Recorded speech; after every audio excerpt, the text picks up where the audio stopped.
Bharati madam, ಮುಗೀತಾ work? ಎಲ್ಲಿ ಮುಗೀತ? ಹಂಗೆ ಪೇಂಟಿಂಗ್ ಎಲ್ಲ ತಂದು ಇಟ್ಟಾರ. ಈ ಹೊಸ ಸರ್ ಬಂದಿನಂಕರು ತಲೆ ಕೆಟ್ಟು ನಾಬದ್ದಾಗಿ ಹೋಗೈತಿ.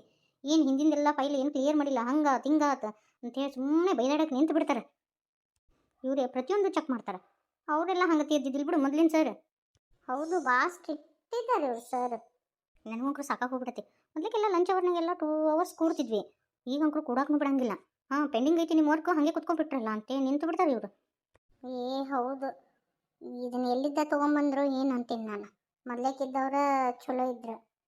ಎಲ್ಲರೂ ಅದನ್ನೇ ಅನ್ನಕತ್ತಿದ್ರು. ಸುಮ್ಮನೆ ಟ್ರಾನ್ಸ್ಫರ್ ತೊಗೋಬೇಕಂತ ಮಾಡೀನಿ ನಾನು. ನಮ್ಮ ಹಸ್ಬೆಂಡ್ಗೂ ಈಗ ಟ್ರಾನ್ಸ್ಫರ್ ಆಯ್ತಾ ಬಾಗಲಕೋಟೆಗೆ. ಸುಮ್ಮನೆ ನಾನು ಆತಾಗ ತೊಗೊಂಡ್ಬಿಡ್ತೀನಿ. ನಂದು ಮದುವೆ ಸೆಟ್ ಆಗೋಂಗೈತಿ ಮೇಡಮ್.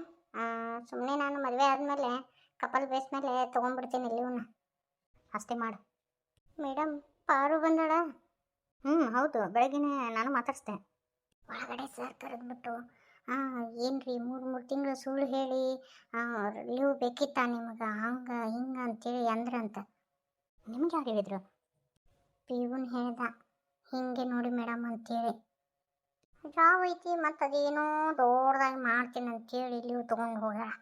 ಅಲ್ಲ ಆದರೂ ನೀವು ಏನನ್ರಿ ಮೇಡಮ್ ಆಕೆ ಅಂದ್ರೆ ನಂಗೆ ಒಟ್ಟೆ ಇಷ್ಟನ ಆಗಂಗಿಲ್ಲ. ಹೌದು ಅಲ್ಲ, ಈಗ ಒಂದು ಜಾಬ್ ಐತಿ ಮತ್ತೆ ಇದಕ್ಕೆ ಬೇಕದ. ಮತ್ತು ಅದನ್ನು ಮಾಡ್ತೀನಿ ಇದನ್ನು ಮಾಡ್ತೀನಿ, ಅದೇನು KS ಮಾಡ್ತೀನಿ IAS ಮಾಡ್ತೀನಿ ಅಂತೇಳಿ. ಅಯ್ಯೋ, ಈಗೆಲ್ಲ ಓದಿ ಎಷ್ಟು ಮಂದಿ ಕುಂತಾರ. ಇವ್ರಿಗೆ ಎಲ್ಲಿ ಹಾಕೈತಿ? ಸುಮ್ಮನೆ ಇದೊಂದು ಜಾಬ್ ಇಟ್ಕೊಂಡು ಸುಮ್ಮನೆ ಕುಂಡ್ರಾರಲ್ಲ ಇವರು. ಅದನ್ನೇ ಹೇಳಿದ್ರಂತ ಸರ್. ಒಂದು ಜಾಬ್ ಸಿಕ್ಕೈತಿ, ತಣ್ಣಗಿರಕ್ಕೆ ಆಗಂಗಿಲ್ಲನ ಅಂತೆ. ಹೌದಪ್ಪ, ಏನೈತೆ ಏನೋ. ಅಯ್ಯೋ, ಮತ್ತು ಅದು ಪೆಡಂಬೂತ ನೋಡ್ತಂದ್ರೆ ಯಾಕೆ ನಿಂದಿರ್ತತಿ. ನಾನು ವರ್ಕ್ ಕಂಪ್ಲೀಟ್ ಮಾಡ್ತೀನಿ. ನಿಮ್ಮ ವರ್ಕ್ ಮಾಡ್ರಪ್ಪ, ನಾನು ಮಾಡ್ತೀನಿ. ಹಾಯ್ ಪಾರು ಅವ್ರಿ. ಹಾಯ್ ರೀ. ಅಲ್ಲ 3 ತಿಂಗಳು ಲೀವ್ ತೊಗೊಂಡಿದ್ರಿ, ಎಕ್ಸಾಮ್ ಬರೀತೀನಿ ಏನೇನೋ ಮಾಡ್ತೀನಿ ಅಂತೇಳಿ ಈಗೇನಾಯ್ತು ರೀ? ಸಡನ್ನಾಗಿ ಪ್ರತ್ಯಕ್ಷ ಆಗ್ಬಿಟ್ರಿ. ಏನಾಯಿತು ನಿಮ್ಮದು ಲೀವ್ ಕತೆ? ಅಯ್ಯೋ, ಅದನ್ನೇನು ಕೇಳ್ತೀರಿ ಬರ್ರಿ. ಇರ್ತಾರಲ್ಲ ಕಿಡಿಗೇಡಿಗಳು. ನಂದು ಎಕ್ಸಾಮ್ ಈಗ ಹತ್ರನ ಬಂದೈತಿ, ಓದ್ಕೋಬೇಕಂತೇಳಿ ನಾನು 3 ತಿಂಗಳ ರಜಾ ತೊಗೊಂಡೆ.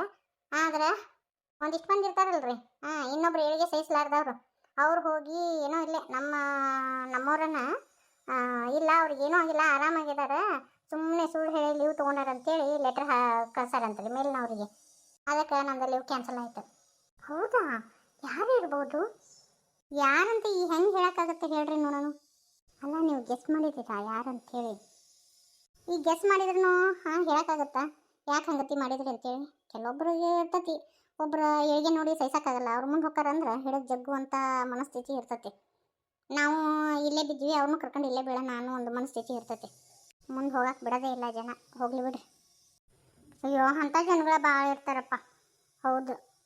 ಅಂದಂಗೆ ಮತ್ತೆ ಎಕ್ಸಾಮ್ ಕತೆ ಏನಾಯಿತು? ಅಯ್ಯೋ, ಮುಗೀತಂಗಾದ್ರೆ? ಅದೆಲ್ಲ ಎದಕ್ಕೆ ಬೇಕಾಗಿತ್ತಪ್ಪ ನಿಮ್ಗೆ?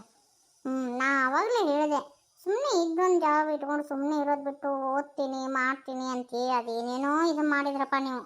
ಈಗ ನೋಡ್ರಿ, ಸುಮ್ಮನೆ ಬೈಸ್ಕೊಂಡ್ರಿ ಅವ್ರ ಕೈಲಿ. ಇವರು ಮೊದಲಿನ ಥರ ಇಲ್ಲ ರೀ, ಭಾಳ ಸೊಕ್ನವನ.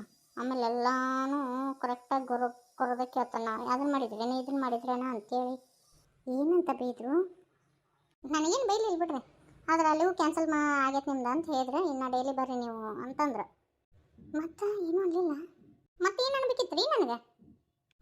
ಇನ್ನೊಂದು ಹೇಳಿದ್ರಿ, ಏನೋ ಇಲ್ಲೇ ನಮ್ಮ ಸರೌಂಡಿಂಗ್ ಇರೋರು ಅಂದ್ರೆ ನಮ್ಮ ಕೊಲೀಗ್ಸ್ನ ಒಬ್ಬರು ಲೆಟ್ರ್ ಕಳ್ಸ್ಯಾರಂತ. ನನ್ನ ಏಳಿಗೆ ಸಹಿಸಕ್ಕೆ ಆಗ್ಲಾರ್ದವರು, ಅವ್ರಿಗೇನೂ ಆಗಿಲ್ಲ ಅಂತೇಳಿ ಲೆಟ್ರ್ ಕಳ್ಸ್ಯಾರಂತ. ಅದನ್ನೇ ಹೇಳ್ತಾ ಇದ್ರು ಸರ್. ಮುಂದೆ ಹೋದವ್ರನ್ನ ಹಿಡಿದು ಜಗ್ಗದು ಬಾಳ್ರಿ, ಆದ್ರೂ ನಿಮ್ದು ಇದನ್ನು ಬಿಡಕ್ಕೆ ಹೋಗ್ಬೇಡ್ರಿ, ನಿಮ್ಮ ಛಲನ ಮಾಡಿರಿ ಅಂತೇಳಿ ನನಗೆ ಪಾಪ ವಿಶ್ ಮಾಡಿದ್ರಿ ಅವರು. ಸರಿ ರೀ, ನಂದು ವರ್ಕ್ ಐತೆ, ಹೋಗ್ತೀನಿ. ಅಯ್ಯೋ ಭಾರತಿ ಮೇಡಮ್ ನೋಡಿ, ಅವನು ಈ ಪಾರ್ವತಿ ಜೊತೆ ಎಷ್ಟು ಚೆನ್ನಾಗಿ ಮಾತಾಡಿನಂತೆ. ನೀವು ಇನ್ನೂ ಓದಿ ಅಂತ ಹೇಳಿದ್ರಂತೆ. ಏನಾದರೂ ಹಾಳಾಗಿ ಹೋಗಲ್ರಕ್ಕೆ ಬಿಡ್ರಿ, ನಮ್ದಟ್ಟು ನಾವು ಕೆಲಸ ಮಾಡ್ಕೊಂಡು ಹೋದ್ರಾಯ್ತು. ಮಾಡೋದಿಲ್ಲ ಮಾಡಿಬಿಟ್ಟು ಮತ್ತು ಯಾರು ಅವ್ರಂತ ಕೇಳಕ್ಕೆ ಬಂದ ಸೋಗ್ಲಾಡಿ ಸುಬ್ಬಿ. ಸಾಧನೆ ಅಂತೇಳಿ ಮಾಡೋ ಮುಂದಾಗ ಇಂಥವ್ರು ಕಾಲು ಹಿಡಿದು ಜಗ್ಗಕ್ಕೆ ಎಷ್ಟು ಮಂದಿ ಇರ್ತಾರೆ. ನಾನು ಇದಕ್ಕೆಲ್ಲ ತಲೆ ಕೆಡಿಸ್ಕೊಳ್ಳಲ್ಲ, ಇಂಥವ್ರನ್ನ ತಳ್ಳಿ ಮುಂದಕ್ಕೆ ಹೋಗ್ತಾ ಇರ್ತೀನಿ ನೋಡಕ್ಕಂತೆ. ಇನ್ನೂ ಒಂದಿನ ಮೂಗಿನ ಮ್ಯಾಗ ಬೆಳ್ಳಿ ಇಟ್ಕೊಂಡು ನೋಡಿರ್ಬೇಕು, ಹಂಗತಿ ಮಾಡ್ತೀನಿ. ನಮ್ಮ ಮುಂದೆ ಎಷ್ಟು ಚಂದ ಮಾತಾಡ್ತಾರೆ, ಮತ್ತು ಬೆನ್ನ ಹಿಂದೆ ಚೂರಿ ಹಾಕ್ತಾರೆ. ಇಂಥವ್ರು ಭಾಳ ಆಗ್ಯಾರ. ಶ್ರುತಿ ಮೇಡಮ್, ಹಾಂ ಹೇಳಿ. ಮಾಡ್ತೀನಿ ತಡಿ ನೀನು. ಜಸ್ಟ್ ನಾವು ಪ್ರಿಲಿಮ್ಸ್ ಇದನ್ನ ರಿಸಲ್ಟ್ ಬಿಟ್ಟಿದ್ರಿ. ಪ್ರಿಲಿಮ್ಸ್ ಒಳಗೆ ಪಾಸ್ ಆಗೇನ್ರಿ ನಾನು. ಹೌದಾ? ಅಯ್ಯೋ, ಪ್ರಿಲಿಮ್ಸ್ ಒಳಗೆ ಎಲ್ಲರೂ ಪಾಸ್ ಆಗ್ತಾರೆ ಬಿಡ್ರಿ. ಹಾಂ, ನಾನು ಪಾಸ್ ಆಗಿದ್ನಪ್ಪ 2-3 ಸಲ. ಆದ್ರೆ ಮೇನ್ಸ್ ಬರೆಯೋಕ್ಕಾಗತ್ತಾ ನೋಡ್ರಿ, ಅದೆಲ್ಲ ಆಗದೆ ಇರೋ ಮಾತು ಬೇಕಂತ ಹೇಳಕತ್ತ. ಇಲ್ಲ ರೀ, ನಾನು ಅದನ್ನ ಮೇನ್ಸ್ ಬರೋದು ನಾನು ಏನು ಅನ್ನೋದು ತೋರಿಸ್ತೀನಿ. ಆಮೇಲೆ ನನ್ನ ಮೇಲೆ ಇದನ್ನ ಮಾಡ್ಯಾರಲ್ಲ, ಕಂಪ್ಲೇಂಟ್ ಮಾಡ್ಯಾರಲ್ಲ, ಅವ್ರ ಹೆಸರನ್ನು ಗೊತ್ತಾಗೈತಿ ನನಗೆ. ಅವ್ರು ಯಾರು ಮಾಡ್ಯಾರಂತನೂ ಗೊತ್ತಾಗೈತಿ. ಅವ್ರಿಗೆ ಮಾತ್ರ ಸುಮ್ಮನೆ ಬಿಡಲ್ಲ ನಾನು. ಅಲ್ಲ ರೀ, ನಾನು ಇನ್ನೂ ಮದುವೆ ಇಲ್ಲ, ಮಕ್ಕಳಿಲ್ಲ. ನನಗೆ ಇನ್ನೂ ಮಾಡೋಕ್ಕಾಗಿಲ್ಲ. ನಿಮ್ಮ ಕೈಲಿಂದ ಏನಾಗುತ್ತೆ ರೀ? ನಿಮ್ಮ ಕೈಲಿ ಮಾಡೋಕ್ಕಾಗತ್ತಾ? ಸುಮ್ಮನೆ ಅದೆಲ್ಲ ಬಿಡ್ರಿ. ಆಗಲ್ಲ, ಮದುವೆ ಆಗೈತಿ, ಸಂಸಾರ ಅನ್ನೋದೈತಿ, ನಿಮ್ಮ ಕೈಲಿ ಆಗಲ್ಲ. ನಾನು ಮಾಡೇ ಮಾಡ್ತೀನಿ. ಯಾಕಂದ್ರೆ ನನ್ನ ಸಪೋರ್ಟಿಗೆ ನನ್ನ ಗಂಡ ಅದಾನ. ನನ್ನ ಗಂಡ ನನ್ನ ಹಿಂದದಾನ. ನಾ ಇದನ್ನ ಮಾಡೇ ಮಾಡ್ತೀನಿ. ಈ ಗೆಲುವಿನ ಮೆಟ್ಲ ಹತ್ತೀನಿ ನೋಡಕ್ಕಂತೀನಿ, ಚಾಲೆಂಜ್. ಆಮೇಲೆ ನನಗೇನು ಬೆನ್ನು ಹಿಂದೆ ಚೂರಿ ಹಾಕ್ಯಾರಲ್ಲ, ಅವ್ರಿಗೆ ಒಂದಿನ ಹೇಳ್ತೀನಂತ. ಯಾರಂತ ಗೊತ್ತಾಗೈತಿ, ನಾನು ಗೆದ್ದ ಮೇಲೆ ತೋರಿಸ್ತೀನಿ ಅಂತ ನಾ ಯಾರು ಅಂತೇಳಿ. ಈ ಶ್ರುತಿಗೆ ಎದಕ್ಕೆ ಬೇಕನ್ನಂತೀನಿ. ತಾನತ್ತು ತನ್ನ ಕೆಲಸ ಆತು ಅಂತೇಳಿ ಸುಮ್ಮನೆ ಇರೋದೇ ಇಲ್ಲ. ಈಗಿನ ಕಿದ್ವಿ ಮಾಡಿರೋದಂತ ಪಾರು ಗೊತ್ತಾಗೈತಿ. ಅದಕ್ಕೆ ನೋಡ್ಗ ಹಾಸ್ಯ ಮಾತಾಡಕತ್ತಾರ. ಯಾಕೆ ಬೇಕು? ತನ್ನ ಕೈಲಿ ಏನೂ ಮಾಡೋಕ್ಕಾಗ್ಲಿಕ್ಕಿಲ್ಲ ಅಂಥೇಳಿ ಇನ್ನೊಬ್ರಿಗೂ ಕಲ್ಲೋಗದ, ಇನ್ನೊಬ್ರು ಸಾಧನೆ ಮಾಡೋದಾಗ ಕಲ್ಲೋಗ್ಯದ. ಏನು ಹೊಟ್ಟೆ ಕಿಚ್ಚಿನ ಬುದ್ಧಿಯಪ್ಪ ಈಕೆಗೆ. ಸಾಧನೆ ಮಾಡೋರಿಗೆ ಕಲ್ಲು ಮುಳ್ಳು ಅಂತೇಳಿ ಬರ್ತಿರ್ತಾವೆ. ಏಯಪ್ಪ ಬೇಡಪ್ಪ, ನನ್ನ ಕೈಲಿ ಆಗಲ್ಲ ಅಂತೇಳಿ ಹಿಂದಕ್ಕೆ ಸರಿಯಕ್ಕೆ ಹೋಗ್ಬೇಡ್ರಿ. ಸಾಧನೆ ಮಾಡ್ತಾನೆ ಇರ್ಬೇಕಾದ್ರೆ ಏನೇ ಯಾಕಿರೋಲ್ದಕ್ಕೆ. ನಾವು ಓದೋದ ಬರಲಿ, ಇನ್ನೊಂದೇ ಇರಲಿ, ಮುನ್ನೊಂದೇ ಇರಲಿ, ಆದ್ರೆ ಸಾಧನೆ ಅನ್ನೋದು ನಿರಂತರವಾಗಿ ಇದ್ದೇ ಇರಬೇಕು. ದೇವರು ಒಂದಿಲ್ಲ ಒಂದಿನ ನಮಗೂ ಆ ಮೆಟ್ಲು, ಒಂದೇ ಮೆಟ್ಲು ಸಿಗ್ತತ್ರಿ. ಸಿಗಂಗಿಲ್ಲ ಅಂತಲ್ಲ, ಸಿಗ್ತತಿ. ಶ್ರಮ ಪಟ್ಟವ್ರಿಗೆ ಅದು ಸಿಗ್ತತಿ. ಆದ್ರೆ ಗೆಲುವಿನ ಮೆಟ್ಲು ಲಘು ಸಿಗಂಗಿಲ್ರಿ, ಸ್ವಲ್ಪ ಲೇಟಾಗಿ ಸಿಗ್ತೈತೆ. ಆದ್ರೆ ನಿರಂತರ ಒಂದು ಸಾಧನೆ ಅನ್ನೋದು ಇರಬೇಕು. ಇವಾಗ ಹೊತ್ತು ಭಾಳ ಆಯ್ತು. ನಾನು ಪಾರ್ಲರಿಗೆ ಹೋಗ್ಬೇಕಿನ್ನು. ಇವಾಗ ಸರಿವಿ ಹರವಾಕ್ಬೇಕು, ಇನ್ನು ಅನ್ನಕ್ಕೆ ಇಡಬೇಕು, ಸಾರು ಮಾಡಬೇಕು. ಅಯ್ಯೋ, ಎಷ್ಟು ಹೊತ್ತಾಯ್ತು. ಹಿಂಗತಿ ಆದ್ರೆ ಮುಗಿದು ಹೋಯ್ತು ಕತೆ. ಎಲ್ಲ ಕಸ್ಟಮರ್ಸ್ ಹೋಗ್ಬಿಡ್ತಾರೆ. ಚಂದಾಗ ಟೈಮ್ ಟು ಟೈಮ್ ಕಥ ತೆಗೆದ್ನಂದ್ರೆ ಕಸ್ಟಮರ್ಸ್ ಬರ್ತಾರಿಲ್ಲ ಅಂತ ಬರೋದೇ ಇಲ್ಲ. ಅಯ್ಯೋ, ಏನು ಮಾಡಲಿ ರೇಣವ? ಹಾಂ ಹೇಳ್ರಿ ಅತ್ತಿ. ಅಲ್ಲಿ ಬೇ ಅವು ಅರ್ಬಿ ನಾ ಹರ್ವಾಕಿನಿ, ನೀವು ಹೋಗ. ಮತ್ತು ಪಾರ್ಲರಿಗೆ ಹೋಗಕ್ಕೆ ನಿನಗೆ ಗೊತ್ತಾಗಿತ್ತು, ಹೋಗಿ. ಇಲ್ಲಿ ತೊಗೊಳ್ರಿ ಅತ್ತಿ. ನಿಮಗೂ ಮೊಣಕಾಲು ಹಿಡ್ಕೊಂಡು ಹೋಗಿ ಮತ್ತು ಮಾಳಿ ಮ್ಯಾಗ ಹೋಗಿ ಹರವಾಕಿ ಬರ್ಬೇಕು. ಬ್ಯಾಡ ತೊಗೊಳ್ರಿ.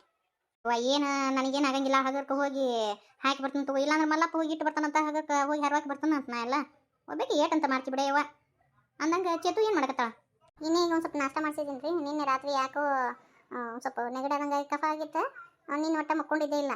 ಅದಕ್ಕೆ ಒಂದು ಸ್ವಲ್ಪ ನಾಷ್ಟ ಅದು ಮಾಡಿಸಿ ಸಿರಪ್ ಅದು ಹಾಕಿನೇ ಮಕ್ಕೊಂಡಾಳ್ರಿ. ಕರೆ ಅಂದ್ರೆ ಯವ್ವ ನನಗೇನು ಬಂದತ್ತೆ ಏನು ಕಾಲಿಂದ ಒಂದು ದೊಡ್ಡ ಚಿಂತೆ ಎತ್ತಿ ಬಿಟ್ಟತ್ ನೋಡ ರೇಣವ. ಎದ್ದ ನಿಂದ್ರಕ್ಕಾಗಲ್ಲ. ಬಾತನ ಎದ್ದು ನಿಂತು ಅಂದ್ರೆ ಮೊಣಕಾಲು ಗಡ್ಡಿ ಬ್ಯಾನೆ ಆಗ್ಬಿಡ್ತಾವ. ಆ ಗುಳಿಗೆಗೈತು ಏನೋ ಸುಟ್ಟು ಸುಡುಗಾಡ ಒಂದು ಗೊತ್ತಾಗಲ್ದು ಬಿಡ ತಂಗಿ. ಪಾಪ ಒಬ್ಬಕ್ಕೆ ಎಲ್ಲ ಮಾಡ್ಕೊಂಡು ಹೋಗು ಹೊತ್ತಿಗೆ ಹೊತ್ತಾಗತ್ತವ ಯವ್ವ ನಿನಗೆ. ನನ್ನ ಕೈಲಿ ಏನು ನಿಗವಲ್ದೇವ ಯವ್ವ. ಈಗ ಅಂಕರು ನೀನು ಬ್ಯಾಡ ಬ್ಯಾಡ ಬ್ಯಾಡ ಅಂತಂದು ಬಿಡ್ತಿ. ರೇಣ ಈಕೆ ಪಾರವ್ ಇದ್ಲು, ಇಬ್ರು ಕೂಡ ಮಾಡ್ಕೊತಿದ್ರೆ. ಆಕೆ ನೋಡಿದ್ರೆ ಮತ್ತೆ ಓದ್ಕೊಳಕ್ಕೆ ಹೋಗ್ಯಾಳ. ಮತ್ತು ಆಕಿದು ಏನಾದ್ರು ರಜಾ ಏನಾದ್ರು ಕ್ಯಾನ್ಸಲ್ ಆತಂತವ. ಈಗ ದಿನ ಹೋಗ್ಬೇಕಂತ ಆಫೀಸಿಗೆ ಈಕೆ. ಹಾಂ ಹೌದ್ರಿ, ಅಕ್ಕ ಅಂದ್ಲು. ಹಾಗೆ ರೀ, ಕಿಡಿಗೇಡಿಗಳು ಇರ್ತಾರಲ್ಲ, ಏನಾರು ಒಂದು ಹೇಳಿ ಮಾಡ್ತಾರೆ ಹಂಗತಿ. ಇಲ್ಲಿ ತೊಗೊಳ್ರಿ, ನನಗೇನು ಕಷ್ಟ ಅಲ್ಲ, ಮಾಡ್ಕೊತೀನಂತ. ಅತ್ತಿ, ಆ ಶೋಭಕ್ಕನ ಮಗಳದ ಲಗ್ನಕ್ಕೆ ಹೋಗ್ಬೇಕಿತ್ತು ನೀವು. ಪಾಪ ಮನೆ ಮುಟ್ಟ ಬಂದು ಕರೆದಿದ್ರು ಅವರು. ಕರೆದಿದ್ಲು ಬಿಡಿ ಯವ್ವ, ದೂರ ಬರೋದಾರಿ. ಎಲ್ಲಿ ಹೋಗೋದು ಬಿಸ್ಲಾಕ? ಅದಕ್ಕೆ ನಾ ಬರಂಗಿಲ್ಲವ ಅಂತ ಹೇಳಿದೆ. ಮತ್ತು ನನಗೆ ಇನ್ನೊಂದು ಏನು ಸಿಟ್ಟು ಬರಲಿಲ್ಲ. ಅಲ್ಲ, ಇನ್ನೊಂದು ಮಾತಂದ್ಲಿಕ್ಕೆ, ಅಯ್ಯ ನಿನ್ನ ಸಸಿ ಹೇಳ್ತಿದ್ಯವ ಪಾರ್ಲರಿಂದ ಅದು ಏನೋ ಮೇಕಪ್ ಮಾಡ್ತಾರಂತಲ್ಲವ. ಅದಕ್ಕೆ ಹೇಳ್ತಿದ್ಯವ ಆಕೆ ಹೆಂಗೆ ಮಾಡ್ತಾಳೋ ಏನಂತೇಳಿ ಆ ಕಲ್ಲವನ್ನ ಸಸಿ ಹೇಳಿದ್ರು ಅಂತ. ಎಂತಾದು ಮತ್ತು ಅದಕ್ಕೆ ಸಿಟ್ಟು ಬಂತು ನನಗೆ. ಅವರಿಗೆಲ್ಲ ಅನುಕೂಲ ಐತೆ, ಅಲ್ಲಿ ಹೇಳ್ಕೊತಾರೆ ಬಿಡ್ರಿ. ನಾವೇನು ಒತ್ತಾಯ ಮಾಡಿ ಹೇಳುವಂಗೈತೆ, ಹೌದಿಲ್ಲ? ರೇಣುಕಾ ಬಾರ ಸುಪ್ರಿಯಾ, ಬರತ್ತಂಗಿ ಕುಂದ್ರ ಬಾ. ನನ್ನ ಮದುವೆ ಡೇಟ್ ಫಿಕ್ಸ್ ಆಗೈತಕ್ಕ. ನೀನ ನನಗೆ ಮೇಕಪ್ ಮಾಡ್ಬೇಕು. ಸರಿ ಆಯ್ತವೆ. ಈಗೇನು ಬ್ರೈಡಲ್ ಮೇಕಪ್ ಬೇಕೋ ಏನು ನಾರ್ಮಲ್? ಆಮೇಲೆ ಎಲ್ಲ ಜ್ಯುವೆಲರಿ ಸೆಟ್ ಅದು ಅಕ್ಕ ಮೆಹಂದಿನೂ ಹಾಕ್ತಿ ಅಂತಲ್ಲ, ನೀನೇ ಹಾಕ್ಬಿಡು. ಹಂಗೆ ಬ್ರೈಡಲ್ ಮೇಕಪ್ ಓಕೆ ಅಕ್ಕ. ಆಮೇಲೆ ಜ್ಯುವೆಲರಿ ಸೆಟ್ ನಂಗೆ ಗೊತ್ತಾಗಂಗಿಲ್ಲಕ್ಕ. ನನ್ನ ಸ್ಯಾರಿದು ಮ್ಯಾಚಿಂಗ್ ಯಾವ್ದು ಆಕೈತಿ ನೋಡ್ಬೇಕು. ಅದು ಸ್ಯಾರಿ ತೋರಿಸ್ತೀನಕ್ಕ, ಆ ಮ್ಯಾಚಿಂಗ್ ನಂಗೆ ಜ್ಯುವೆಲರಿ ಇದನ್ನು ಮಾಡ್ಬಿಡಕ್ಕ. ಆಯ್ತವೆ. ಎಲ್ಲೈತೆ ಮದುವೆ? 8 ದಿನಕ್ಕೆ ಐತಕ್ಕ. ದೂರ ಏನಿಲ್ಲ, ಇಲ್ಲೇ ಗುಳಿಗುಡ್ದಾಗೈತಿ. ಆಯ್ತಳವಿ, ಬರ್ತೇನೆ ತಗೋ. ಆಮೇಲೆ ಬರೋ ಹೋಗೋ ಖರ್ಚು ಇರ್ತತೇವಿ. ಆಯ್ತಕ್ಕ, ಅದನ್ನು ಕೊಡೋಣ ತಗೋ. ಅಂದಂಗೆ ಮೇಕಪ್ ಮಾಡೋಕೆ ಎಷ್ಟು ತಗೊಳ್ತಿದಂತ ಅದು ಅಂದ್ರೆ ಸ್ಯಾರಿ ಉಡ್ಸೋದು ಬಂತು, ಮತ್ತು ನಿಂದೆಲ್ಲ ಮೇಕಪ್ ಅದು ಬಂತು, ಎಲ್ಲ ಸೇರಿಸಿ ಮೆಹಂದಿನೂ ಹಾಕಂತಿ 4,500 ಕೊಟ್ಬಿಡವಿ. ಅಯ್ಯೋ ಭಾಳ ಆಯ್ತಕ್ಕ, ಸ್ವಲ್ಪ ಕಡಿಮೆ ಮಾಡ್ಲಾ? ಕಡಿಮೆ ಹಾಕತ್ತೀನವಿ. ಈಗೆಲ್ಲ ಸಿಕ್ಕಾಪಟ್ಟಿ ತೊಗೊಂತಾರೆ ಮೇಕಪ್ ಮಾಡಕ್ಕೆ ಗೊತ್ತೇನ. ಜ್ಯುವೆಲರಿ ಸಿಟಿಗೆ ಒಂದು ದಿನಕ್ಕೆ ಬಾಡಿಗೆ 2,000 ರೂಪಾಯಿ ತೊಗೊಂತಾರವೆ. ಮತ್ತು ಎಲ್ಲಾನು ಮತ್ತು ಮೆಹಂದಿ ಹಾಕಿ ಕೊಡ್ಬೇಕಂತಿ. ಮತ್ತು ನಾನು ನಿನಗೆ ಕಡಿಮೆನೇ ಹಾಕತ್ತೀನಿ. ನಾನು ಬೇರೆದವ್ರಿಗಾಗಿತ್ತಂದ್ರೆ ಜಾಸ್ತಿ ರೇಟ್ ಹೇಳ್ತಿದ್ದೆ. ಸುಮ್ಮನೆ ಇರಲಿ ಬಿಡು ಅಂತೇಳಿ ನಾನು ನಿನಗಂತ ಕಡಿಮೆ ಹಾಕತ್ತೀನವಿ. ಯಾಕ ಒಂದು 4,000 ರೂಪಾಯಿ ಮಾಡಿಬಿಡಲ್ಲ. ಅದು ನಮ್ಮಪ್ಪ ಬೈಯಾಕೆ ನಿಂದಿರ್ತಾನೆ. ಅದು ಏನು ಅಷ್ಟು ಕೊಂಡು ಜಂಪರಿಗೆಲ್ಲ 3-4 ರೂಪಾಯಿ ಕೊಟ್ಟು ಹೊಲಿಸಿದಿ, ಈಗ ಇಷ್ಟೆಲ್ಲ ಖರ್ಚು ಮಾಡ್ಬೇಕು ಅಂತ ಬೈಯಾಕತ್ತೇನೆ. ಯಾಕ ನಮ್ಮಪ್ಪ ರೊಕ್ಕ ಕೊಡೋಕೆ ಒಲ್ಲೆ ಅಂತಾನೆ. ಈಗ ತುಡುಗಿಲೆ ನಮ್ಮ ಅಮ್ಮನ ಕಡೆ ಇಸ್ಕೊಂಡು ಮೇಕಪ್ ಮಾಡಿಸ್ಕೊಳಕ್ಕೆ ನಾನು. ಅದಕ್ಕವಿ ನಾನು ಎಲ್ಲ ನೋಡಿನ ಹೀಗೆ ಹೇಳಕತ್ತೀನಿ. ಅದಕ್ಕಿಂತ ಕಡಿಮೆ ಆಗಂಗಿಲ್ಲವಿ. ನಾನು ನಿನಗೆ ಕಡಿಮೆನೇ ಹೇಳಿ ಮತ್ತೆ ಕಡಿಮೆ ಮಾಡಂದ್ರೆ ನನಗೂ ಪ್ರಾಬ್ಲಮ್ ಆಗುತ್ತೆ. ಯಾಕಂದ್ರೆ ನಾನು ಒಂದಿನ ಅಂಗಡಿ ಕದ ಹಾಕಿದ್ನಿ ಅಂದ್ರೆ ಅದ್ರ ಬಾಡಿಗೆ ನನ್ನ ತಲೆ ಮೇಲೆ ಬೀಳುತ್ತೆ. ಹೌದಿಲ್ಲ? ನಾನು ಇಲ್ಲಿ ಕದ ತೆಗೆದಿದ್ನಿ ಅಂದ್ರೆ ದಿನಕ್ಕೆ 2-3 ಸಾವಿರ ರೂಪಾಯಿ ಆಗುತ್ತೆ ನಂದು. ಹೌದಿಲ್ಲ? ಮತ್ತು ನಾನು ನಮ್ದು ಲಾಸ್ ಹೆಂಗೆ ಮಾಡ್ಕೊಳಕ್ಕಾಗತ್ತೆ ಹೇಳು? ಆಯ್ತು ಅಕ್ಕ, ಮಿಸ್ ಮಾಡ್ಬೇಡಕ್ಕ, ಬಂದ್ಬಿಡು. ಸರಿ ಆಯ್ತು ಬನ್ನಿ. ಅವಿ ಯಾರಿಗೂ ಹೇಳಕ್ಕೆ ಹೋಗ್ಬೇಡ ನಾನು ಇಷ್ಟು ಕಡಿಮೆ ಒಳಗೆ ಮೇಕಪ್ ಮಾಡ್ತೀನಿ ಅಂತೇಳಿ. ಮತ್ತು ಅದೇ ರೂಢ ಇಟ್ಕೊಂಡ್ಬಿಡ್ತಾರೆ. ಮತ್ತು ಎಲ್ಲರೂ ನನಗೆ ಅಷ್ಟಕ್ಕೆ ಮಾಡಿಕೊಡ ಅಂತಂತಾರೆ. ಒಂದು 6,000 ರೂಪಾಯಿ ಹೇಳ್ಬಿಡು. ಸರಿ ಆಯ್ತು ಅಕ್ಕ. ಅಯ್ಯವ್ವ, ಈ ಮೇಕಪ್ ಮಾಡಿಸ್ಕೊಳಕ್ಕೆ ಇಷ್ಟುಕೊಂಡು ರೊಕ್ಕ ತೊಗೊಂತಾರ ರೇಣವ್ವ? ಹ್ಞೂ ರೀ ಅತ್ತಿ, ಎಲ್ಲ ಕಾಲಮಾನ ಬದಲಾಗೈತಿ. ಹಳ್ಳಿ ಅಂತಿಲ್ಲ, ಸಿಟಿ ಅಂತಿಲ್ಲ, ಎಲ್ಲರೂ ಮಾಡ್ಕೊತಾರ ಈಗ ಮೇಕಪ್ನ. ಮದುವೆಗೆ ನಾವು ಚಂದ ಕಾಣ್ಬೇಕಂತ ಅಷ್ಟು ರೊಕ್ಕ ಖರ್ಚು ಇಷ್ಟ ಖರ್ಚು ಮಾಡಿರ್ತೀವಿ ಅಂತ ಅಷ್ಟು ಖರ್ಚು ಮಾಡೋಕ್ಕಾಗಂಗಿಲ್ಲ ಅಂತಾರೆ. ಒಳ್ಳೆ ವಯ್ಯವ್ವ, ಹೆಚ್ಚಿಂದ ತಗೋತಕತಿ. ಬರೀ ಮೇಕಪ್ ಮಾಡ್ಕೊಳಕ್ಕೆ ಇಟ್ಕೊಂಡು ರೊಕ್ಕ ಕೊಡೋದಂದ್ರೆ ಎಲ್ಲಿದೆವು? ಒಂದು ಜಂಪರ್ ಹೊಲ್ಸಕ್ಕೆ 3-4 ಸಾವಿರ ರೂಪಾಯಿ ಕೊಡೋದಂದ್ರೆ ಎಲ್ಲಿದೆವು? ಮದುವೆಗೆ ಯಾಕಕ್ಕ ಅಯ್ಯೋ ಅಷ್ಟು ಇಟ್ಕೊಂಡು ರೊಕ್ಕ ಕೊಡೋದಾ? ಇನ್ನೂ ಯಾಕೆ ಕಾಲ್ದಾಗದೀವಿ? ಈಗೆಲ್ಲ ಜನ ಮಾಡೋಳು ಜಾತ್ರೆ ಮಾಡೋಳು ಹಂಗದೇ ಐತಿ ಈಗ ಕಾಲ್ಮಾನ. ಹೌದಪ್ಪ ಹೌದು. ನಿಮ್ಗೆ ನೋಡಿಲ್ಲ ಅತ್ತಿಗೆ ಸೊಸಿಗೆ ಆ ಹೊಗ್ಯಾನ ಹೋಗಿದ್ದು ಭಾಳ ತ್ರಾಸ ಆಗ್ತದೆ ಅಂತೇಳಿ ಆ ವಾಷಿಂಗ್ ಮಿಷಿನ್ ತರ್ಸೀನಿ. ಮೇಯ್ದು ಅದೊಂದು ಚಿಂತಿಲ್ಲ. ತೊಗೊಂಬರ್ರಿಪ್ಪ ಇಲ್ಲಿ ವಾಷಿಂಗ್ ಮಿಷಿನ್. ಅವನ್ನೆಲ್ಲ ಎದಕ್ಕೆ ತರಕ್ಕೆ ಹೋದ್ರಿ?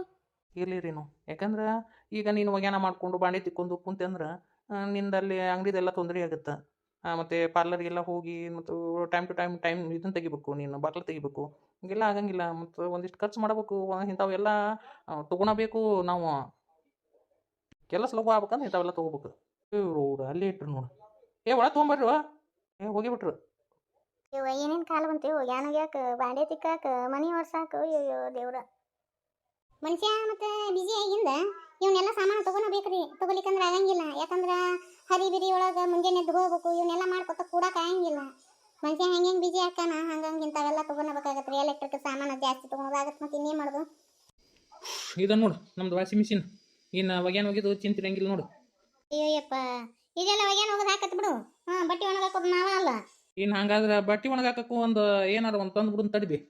ತಲೆ ಕೆಟ್ಟಾರ ಹೇಳ್ರಿ.